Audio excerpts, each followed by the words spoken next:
जय हिंद फ्रेंड्स। आज हम B.Ed फर्स्ट ईयर का सेकंड पेपर जो है उसके बारे में बात करेंगे।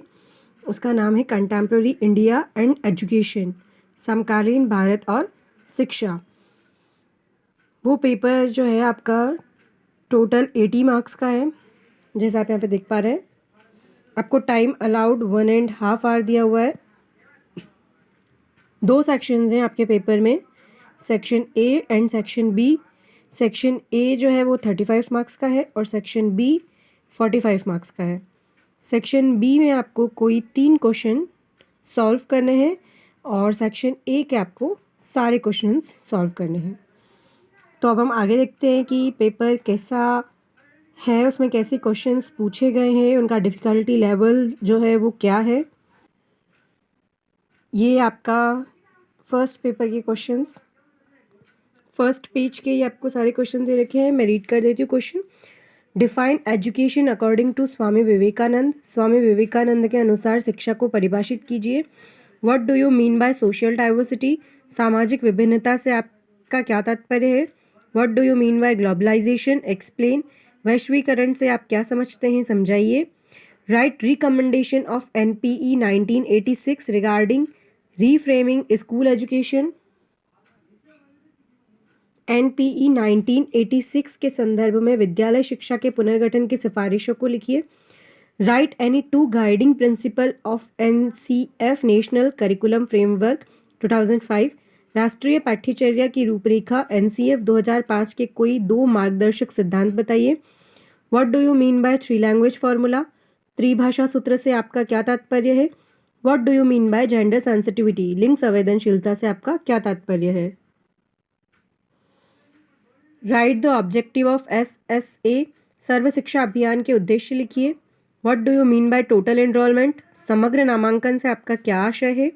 Right any 3 factors affecting gender discrimination in India. Bharat में लैंगिक भेदभाव को प्रभावित करने वाले कोई 3 कारक बताइए। तो ये था आपका सेक्शन ए, जिसमें आपको 10 क्वेश्चन दिए हुए थे और हर क्वेश्चन आपका 3.5 मार्क्स का यानी कि 3.5 मार्क्स का है और टोटल आपका सेक्शन ए 35 मार्क्स का है। अब सेक्शन बी की बात करते हैं। Describe the education thought of Mahatma Gandhi on Indian education. भारतीय शिक्षा पर महात्मा गांधी के शैक्षिक विचारों की व्याख्या कीजिए। Explain the effect of privatisation on quality of education. शिक्षा की गुणवत्ता पर निजीकरण के प्रभाव को स्पष्ट कीजिए। What are the main recommendation of Wood's dispatch. Wood घोषणा पत्र की प्रमुख सिफारिशें क्या है। Explain the role of RMSA in raising the quality of secondary education. माध्यमिक शिक्षा की गुणवत्ता वृद्धि में राष्ट्रीय माध्यमिक शिक्षा अभियान RMSA रमसा की भूमिका को स्पष्ट कीजिए। ये आपका पेपर का last page. What are the 4 pillars of education according to Delors report. Explain in detail. Delors report के अनुसार शिक्षा के 4 स्तंभ क्या है, विस्तार से समझाइए। Right short note on the following. RTE 2009, NCFTE 2009। निम्न पर संक्षिप्त टिप्पणियाँ लिखिए। RTE 2009, NCFTE 2009। Explain the role of family and education in developing gender parity. लैंगिक समानता विकसित करने में परिवार व शिक्षा की भूमिका को स्पष्ट कीजिए। What are the problems and prospectives of liberalisation in Indian society.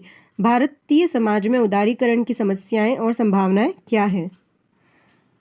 तो ये था आपका पेपर सेकंड, जिसमें आपको 2 सेक्शंस दिए हुए हैं और टोटल आपका 80 मार्क्स का पेपर है। सेक्शन बी में आपको कोई 3 क्वेश्चन इसमें सॉल्व करने हैं और सेक्शन ए में आपको सभी क्वेश्चन सॉल्व करने हैं। Thank you so much for watching this video. Please like, share, comment and subscribe the channel.